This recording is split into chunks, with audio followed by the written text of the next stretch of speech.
আসসালামু আলাইকুম, জুমা মুবারক সবাইকে।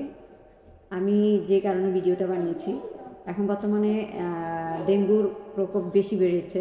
তো বিভিন্ন হসপিটালে প্রচুর ডেঙ্গু রোগী। তো আমাদের কথা একটু বেশি সোচ্চার থাকতে হবে।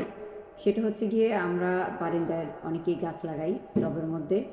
সেইখানে যেন পানি জমে না থাকে। আর দ্বিতীয়ত হচ্ছে গ্রামের মানুষরাও চেষ্টা করবেন যে পানি যে কোনো জায়গায় জমে থাকলে সেখান থেকে পানিগুলোকে যেন সরিয়ে দেওয়া যায় বা ক্লিন করে ফেলবে সবাই।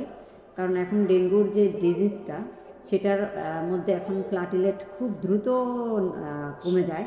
তো একটু সবাই সচেতন থাকবেন, কারো যদি জ্বর হয় তাড়াতাড়ি করে ইনভেস্টিগেশন করায় নিতে হবে। কারণ সিবিসি টেস্ট করায় নিতে হবে, বিশেষ করে যেন কোনো ডেঙ্গুর কোনো প্রবলেম হয়েছে কিনা, ডেঙ্গু কোনো হয়েছে কিনা এই জন্য। কারণ হচ্ছে ডেঙ্গুটা এখন মানে অনেক মারাত্মক একটা লেভেলে চলে গেছে। আগে ডেঙ্গু রোগী বাসায় বসে ট্রিটমেন্ট করা যেত, এখন কিন্তু খুব মানে কঠিন হয়ে গিয়েছে।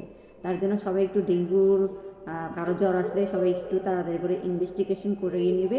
আর বিশেষ করে জ্বর হলে বেশি বেশি বেশি করে ফ্রুটস খাওয়াবে, বেশি বেশি করে ফ্রুটস খাওয়াবে, ডাবের পানি খাওয়াবে, এগুলো করতে হবে সবাই। আর এই দিকটা একটু সবাই আমাদের নজর দিতে হবে। অ্যাকচুয়ালি আমি ডেঙ্গু রোগ সম্পর্কে অনেক কিছু শুনেছি, তো বা আমার বোনরা হসপিটালে জব করে, তার জন্য তারা এসে বলে যখন, তার জন্য আমি ভিডিওটা করেছি। তো তোমরা সবাই এই দিক দিয়ে একটু সচেতন থাকবে, যেন কারো বাসায় কোনো টবের ভিতরে পানি জমে না থাকে। তারপর কোনো বাড়ির আনাচে কানাচে কোথাও যেন পানি জমে না থাকে, এদিকটা একটু খেয়াল করব। আর জ্বর হলে আমরা তাড়াতাড়ি করে পরীক্ষা নিরীক্ষা করায় তাড়াতাড়ি আমরা দেখবো যে কোনো ডেঙ্গুর জীবাণু হয়েছে কিনা। ঠিক আছে, সবাই ভালো থাকবে।